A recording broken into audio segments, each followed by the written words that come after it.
আমরা এই ভিডিওটিতে একটি রেখাংশের সমান করে কিভাবে আরেকটি রেখাংশ আঁকতে হয় এটা শিখব।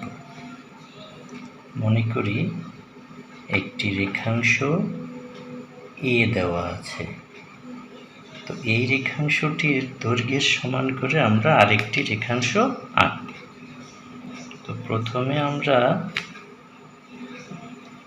একটি রেখাংশ নিয়ে নিলাম।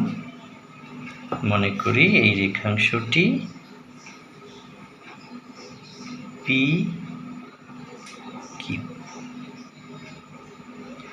এখন আমরা এর সমান করে পি কিউ থেকে একটি রেখাংশ কেটে নিই, বা এর সমান করে পি কিউ থেকে একটি রেখাংশ আঁকব। এর জন্য আমরা প্রথমে যেটা করব, যে পেন্সিল কম্পাসের এক প্রান্ত রেখাংশটির এক প্রান্তে এবং অপর প্রান্তটি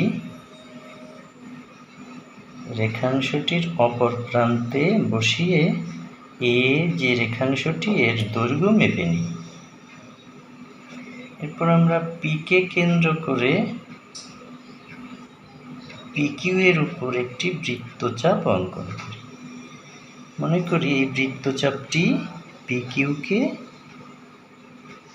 আর বিন্দুতে ছেদ করল। তাহলে এই পি আরই হলো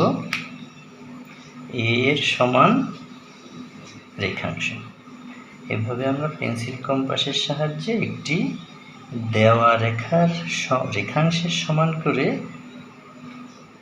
আরেকটি রেখাংশ আঁকতে পারি। ধন্যবাদ।